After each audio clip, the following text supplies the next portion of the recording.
Hello and welcome to another video.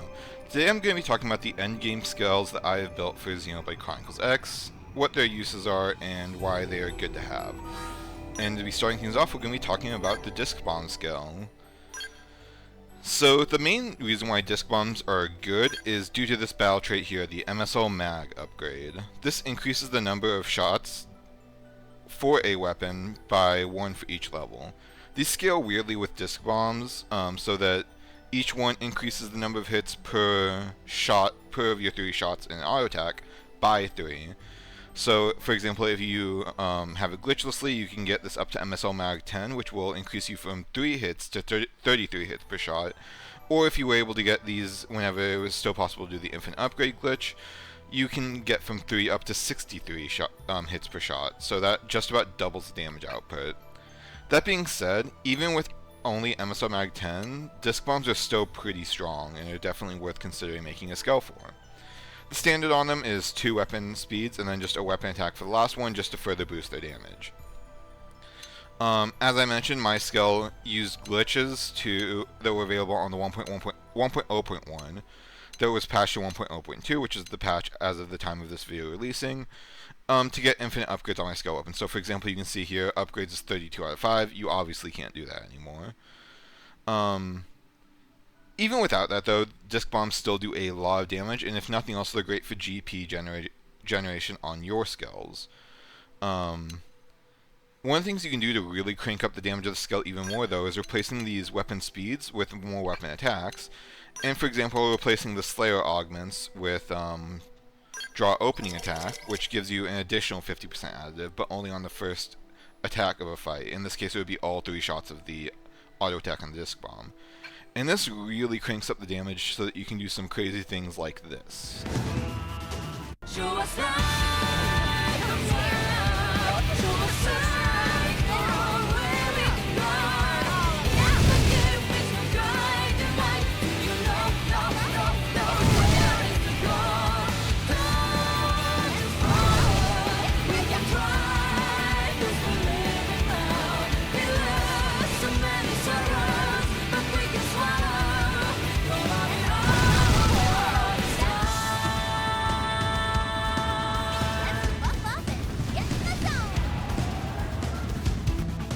So this is obviously very useful for whenever you're farming certain enemies over and over again, but for general use cases, a lot of the time, the Slayer augments and weapon speed is going to be what you want to have as your go-to.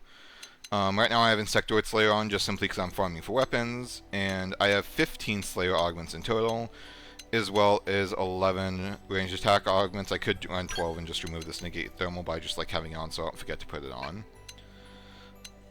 This is still more than sufficient to kill most enemies incredibly quickly, and this is usually what I use to farm for weapons, just simply because it takes basically 2 volleys out of each, and it's a lot more consistent of a kill than the draw opening attack, because if you happen to miss the kill, because disc bomb damage can be a little bit weird sometimes, you are able to recover better, basically. So for the outside of the important traits to have on the things themselves are, of course, for disc bombs you want the MSL Mag upgrade, and things like range attack and thermal damage are always nice. Then basically everything else on the Skell, you're never going to use any of your arts, so you just want to get things with range attack, thermal attack. I got a few with front attack plus, and that's about it. For the Skell frame, attribute damage thermal is usually the go-to, though you can run some boost range attack here if you want. And for the Skell armor, I'm running the Atreides armor, which has attribute damage thermal, is a battle trait on it, and then I've just slotted in all of the needed reflect augments so that if I ever need to, I can activate overdrive and basically become invincible. Also worth noting is that in my ground gear for this, I will typically run this setup here, which gets me to 100% GP drive and 88% range attack drive. If you're confident you're not going to be really worrying about a prolonged fight, you can swap out the GP drive to cap out at 100% range attack drive, but I just don't do that because it's not super necessary all the time. As well as the fact that you're going to be wanting the skill synchrony to further boost your damage even more. With all that out of the way, I'm going to go ahead and showcase what this thing can do in a bit of a longer fight with a battle against Telethia. I unfortunately didn't get a kill in Phase 2, just simply because of how the damage lined up with Telethia's attacks, but at least you get to see me absolutely shred through the decoy that Telethia gets with Soul Reed in Phase 3. So I will see you guys after that. Hey, awkwardly editing this in here because I definitely forgot to talk about it, but I wanted to. One of the other nice things about a Diskbomb Skell is that because you're already running so much thermal damage, it's very easy to just slot a Phoenix into it. I definitely clicked the wrong weapon. It's very easy to just slot a Phoenix into it. To have a really strong AoE, which also is another reason why this is just a really good day-to-day Skell. A shot Phoenix works perfectly fine. I just happened to get a double thermal Phoenix while I was out farming other stuff, and I'm personally just slotting in 3 weapon attacks on it. These are completely unnecessary. You're perfectly fine without them. I'm just using them because I was using the Skell to farm some beefier enemies in groups, like Setos for the Seto Annihilator achievement. But yeah, a very good Skell as well because you can just run a Phoenix and solve the big AoE problem, and making it really good for things such as killing the Diluse to level up your 404% EXP scouts. With that out of the way, now let's get into the Telethia fight. Oh, I've heard all about you. Anyone mind if I show off? Cover me with an aura.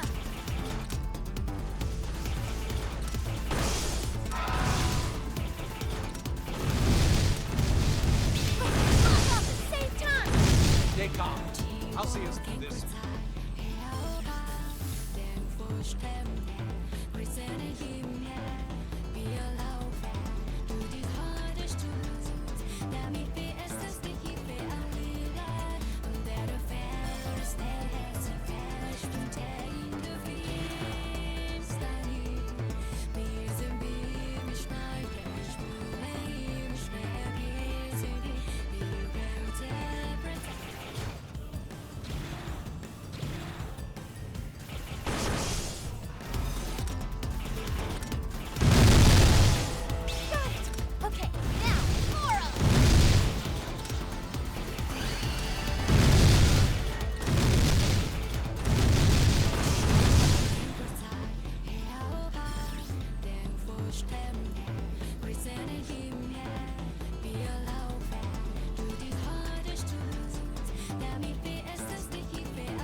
Mistake me for some empty suit.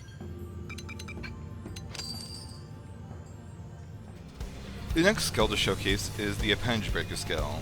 This is mostly useful for doing things like this. Start with ranged attacks. Follow my lead. We sure owned them. Which breaks all the appendages and gets you a lot of drops. Now, this isn't the most necessary thing in the world in current Xenoblade DE, but it is still very nice on account of the fact that it gives you the ability to farm materials offline very easily, and sometimes it's just more enjoyable to farm materials manually rather than just repeatedly ticket farming with the Phoenix. So let's go ahead and talk a little bit about the Skell build I have here. Now this is another Skell build I built using the glitches. For example, you can see the disc bomb here, but this is basically never used on this anymore. It was mostly just there to help me get GP a while ago. But the main things that you want for a Skell like this is a M-Missile with MSL Mag upgrade. Once again, you'll only be able to upgrade this to 10 if you're playing on current patch and didn't upgrade it earlier. But that's more than sufficient, especially with quick recast, as you can just use it twice and have even more missiles than I get here. Other than that, I just run, I believe on mine I run 15 Crush Appendage, as well as 12 range attack just to get a lot more damage and help it kill things a little bit easier. If this is ever too much damage and you're killing the enemies before that they're able to break all the appendages, you can simply go through and remove some of them. On my MSL itself, I'm running 3 weapon range up. This is mostly just to make it a little bit easier to hit enemies from far away, so I don't have to be as close. It just generally makes killing things a little bit easier. And on the right shoulder, I am running a drones with 4 slots, of which I outfitted it with custom weapon speed. This is completely unnecessary. You do not need something like this. I just like it because it's an efficient way to kill things, even whenever I am not, basically to help kill things that survive the missiles, or just if I'm using this as my day-to-day skill and I want to kill something a bit stronger. These are definitely more than sufficient, as we will be seeing in a little bit. For the armor that the Mastema, whatever, I don't have the name in front of me, so I can't read it. But the armor that the Skell comes with has beam damage on it, and you're going to want to upgrade that on all of them just to get a little more beam damage. And just like before on the Skell frame, just more attribute damage beam to further push your damage a little bit. Notable here is that whenever I run this, I run a no ranged attack drive at all, and I do not run the synchrony skill just simply because we don't want to have our damage be too high. Though those are things that you can add in if you are not using the glitch to have infinite Skell upgrades and you just want a little more damage out of your Skell. Speaking of a little more damage out of your Skell, I think that we should go and kill Telethia with this Skell, because the 4-slot drones do a lot of damage, and I just kind of want to showcase them off a little bit. The only change that I made to this build whenever I was doing that was that I have the same armor and synchrony on as with the Diskbomb Skell, and I replaced 2 of the Crusher Pender augments with 1 Arts Gain GP, and with a damage reflect negate beam so that I don't die to the reflect. With all that out of the way, I'm going to go ahead and let that clip roll. Watch the fuck now! Devastate him with a melee attack! Today's your lucky day! Today's your lucky day! Today's your lucky day! Okay, now, more of them! Today's your lucky day! Today's your lucky day! Get him! Today's your lucky day! Today's your lucky day! Today's your lucky day! Get him, son!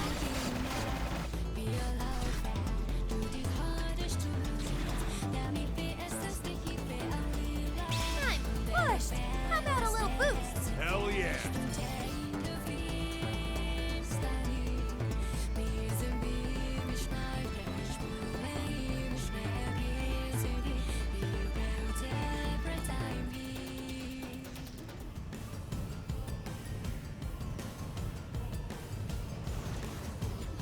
Let's buff up and get in the zone! Hell yeah. Did you cover me with an aura? Don't worry about me. Today's your lucky day! Today's your lucky day! Today's your lucky day! Today's your lucky day! Get him! Today's your lucky day! Today's your lucky... We sure own them! You messed with the wrong secretary.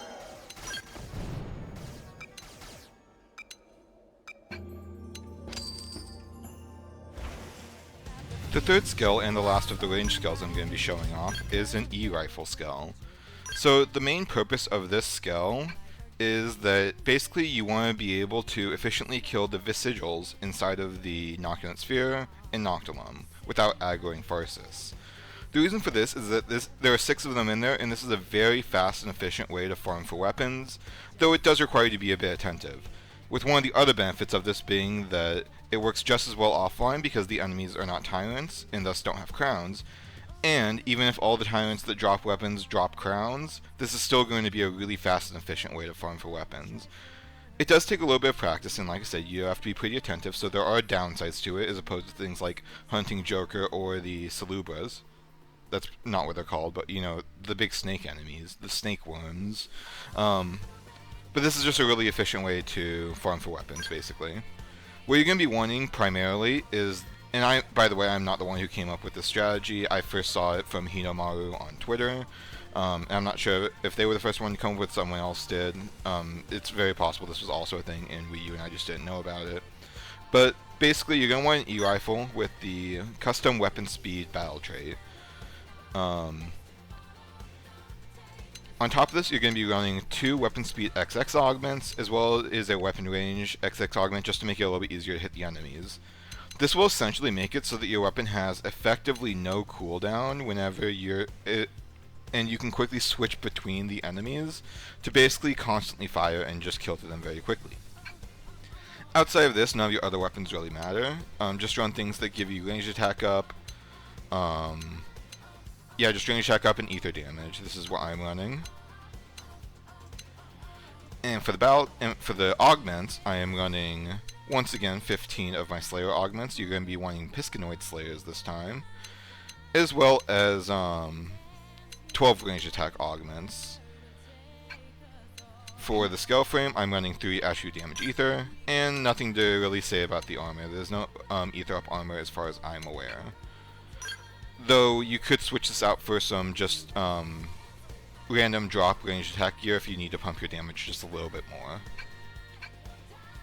On top of all this, on my ground gear, I'm running 100% ranged attack drive through 2 arm pieces with level 20, and then 2 augments with level 20 to get me 80, and then 2 level 10s on the shirt and pants just by upgrading the shop gear a few times. As well as, of course, the skill Synchrony. With all this, you're able to take down the enemies in a single round of the auto attacks, and I will now go ahead and show a clip of me performing this. I'm not the most experienced with this, and I'm still kind of figuring out how to do it consistently and quickly, so it's going to be a little bit sloppy, but you should be able to get the general idea.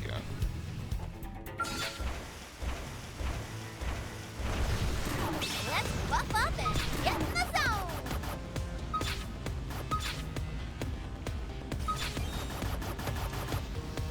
We're not done yet. Buff up while you can.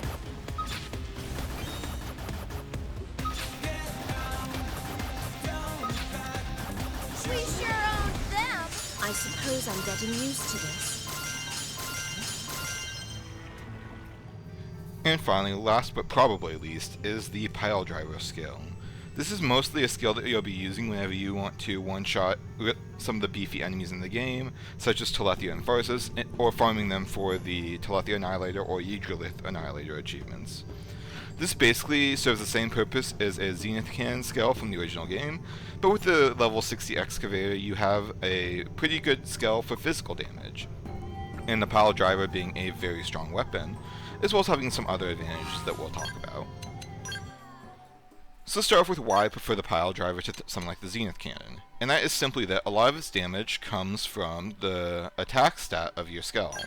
This means that it is very easy to simply run some custom weapon fuel augments on it, which will make it so that you can use the Skell super weapon more times before needing to head back to refuel. As opposed to something like Zenith Cannon, where a lot of its damage comes from its very high attack, and thus you're going to be wanting to run custom weapon attacks on it, which will then make it so that you're kind of locked to the amount of fuel that you have in the Skell and how many times you can use this. Another benefit of this is that because it's a multi-hit art, it can do over 10 million damage, making it very easy to one-shot Telethia in particular with it. For the other stuff, let's talk about the battle traits on my gear first. On my sidearms, I just went for 2 things that have melee attack, and then for everything else, I pretty much went for physical damage, a bit of position damage back, and that's about it. I probably could have gone for some more melee attack on some of the other weapons if I really wanted to, but it's not really that big of a deal, as the Skell still easily kills Telethia in a single go. Outside of that, the same magic number 15, which just so there's no real reason for why I'm using 15 additive damage augments on every Skell, it just happens to be how many I crafted. 15 opening draw damage augments, as well as 9 melee attack augments. For the Skell armor, the Excavator's armor is extremely good for this. Just upgrade the spec up melee attack and the attribute damage physical battle traits on it, which will both scale well with our Piledriver. And finally for the Skell frame, we're just running 3 attribute damage physicals. On the ground gear, as you would expect, we are running 100% melee attack drive. And of course, for the skills, make sure you have Synchrony on. This is honestly a little bit overkill for killing Telethia, but it never hurts to have too much damage. Definitely better than not having enough. With that out of the way, I'm going to go ahead and send this off with a clip of me one-tapping Telethia, where I have so much damage from the draw opening attacks that I don't need the back attack at all. And I will see you guys in the next video.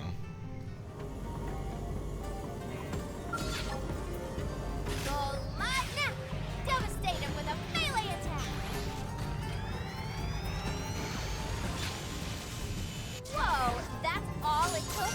You messed with the wrong secretary.